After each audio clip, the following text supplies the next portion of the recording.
Silakan. Selamat sore kepada Bapak Edo dan teman-teman sekalian.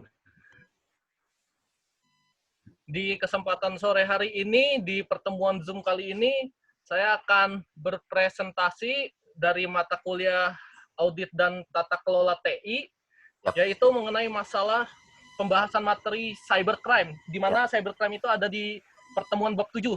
yap. Nah, kita di sini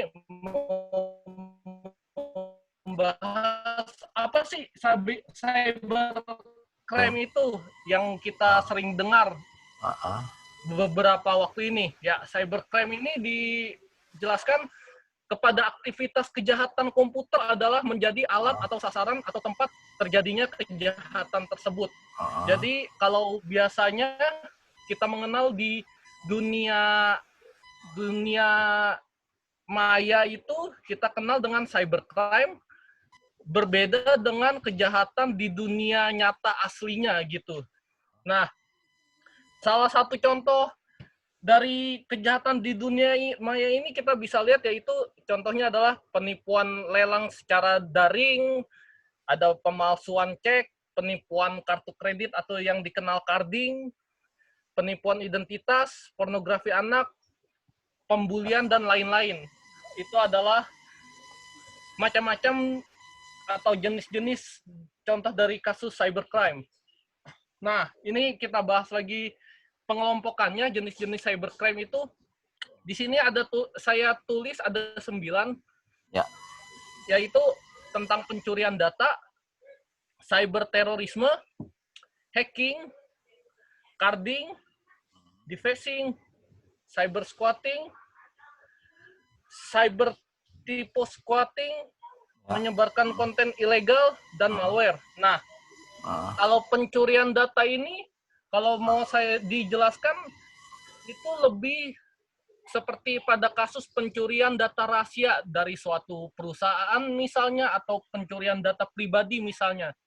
Itu adalah pencurian data. Sedangkan kalau cyber terorisme itu teror, lebih kepada teror, atau seperti buzzer yang belakangan ini sedang viral ya Pak ya. Jadi teror melalui dunia maya bisa berupa pengancaman atau pemfitnahan dan lain-lain Pak. Seperti itu yang nomor 2. Sedangkan yang ketiga, hacking itu peretasan Pak. Jadi seperti peretasan situs web, media sosial. Jadi peretasan tanpa seizin dari pemilik situs web atau akun tersebut. Nah, sementara carding ini adalah penjualan kartu kredit ilegal, di mana kartu kredit ini kartu kredit gelap dibilangnya Pak, seperti black market. Jadi apa, tidak diketahui siapa pemilik aslinya dan diperjualbelikan di dunia maya. ah.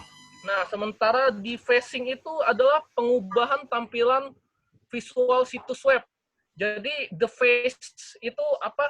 Tampilan visual dari suatu situs web itu diretas dan diubah oleh si Ah. penjahat cybercrime tersebut. Seperti kita bisa ambil contoh kasusnya waktu itu dari kasus Telkomsel yang situs webnya itu diretas dan pengubahan dari tampilan visual situs tersebut, Pak. Ada Disalurkan ya. juga ada juga cyber squatting, yaitu pembajakan dari situs web domain perusahaan atau Hmm, orang, lalu kemudian dijualnya.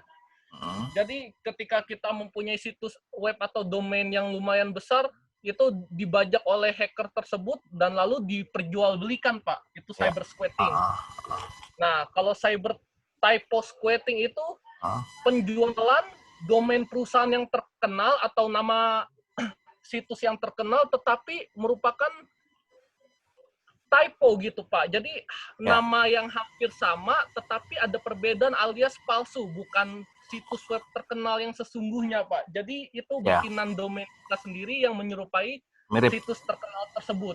Hmm. Nah, kalau yang ke-8, menyebarkan konten ilegal ya, seperti pornografi anak, seperti apa, web phishing dan lain-lain. Hmm. Nah, malware ini salah satu juga termasuk bagian virus, di mana malware ini sifatnya itu virus yang bisa merusak dan menyusup ke sistem komputer kita dan bahkan mengambil data-data pribadi dari kita, Pak. Nah, selanjutnya karena kecanggihan dunia maya yang sekarang ini, kejahatan cybercrime itu dapat dilakukan dengan cepat, tidak seperti kejahatan di dalam dunia yang nyatanya. Bahkan kalau di dunia maya bisa dalam hitungan detik kejahatan itu bisa terjadi. Dan karena di ruang dunia maya ini tidak terlihat secara fisik, jadi kita nggak bisa melihat siapa pelakunya secara langsung. Ya. Itu maksudnya jejak digitalnya itu kadang susah dilacak gitu, Pak. Jadi untuk kronologi atau seperti bukti-bukti itu kadang seringkali susah terlacak. Berbeda dengan kejahatan di dunia yang aslinya. Dan juga kejahatan di dunia cyber itu bisa dimulai dari orang yang bukan di sekitar kita, Pak. Jadi misalnya kita berada di Bekasi, sang penjahat bisa saja berada di luar Pulau Jawa atau bahkan bisa berada di luar negeri. Jadi jangkauannya itu sangat luas, Pak.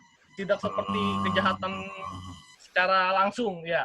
Ya. Dan cyberspace itu, ruang maya ini tidak dalam bentuk fisik, maka juga konsep hukum yang berlaku itu digunakan menjadi kabur.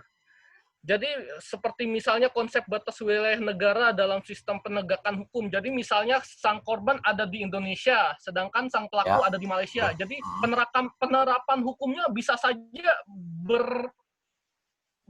berbentrokan. Jadi tidak ada keselarasan dalam penjatuhan hukuman si pelaku tersebut.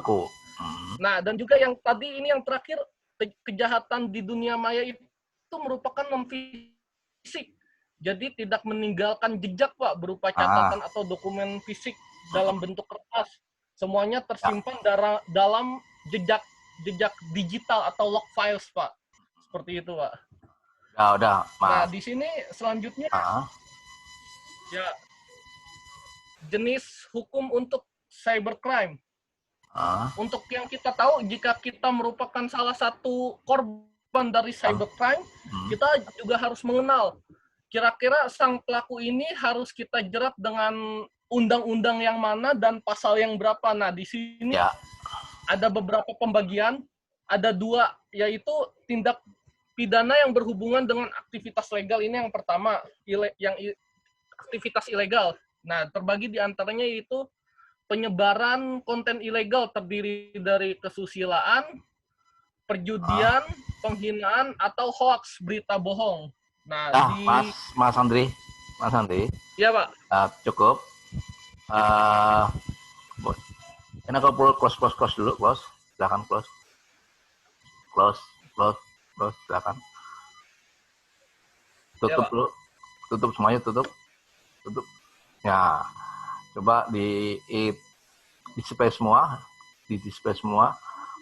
akan Bapak print screen untuk bukti nanti.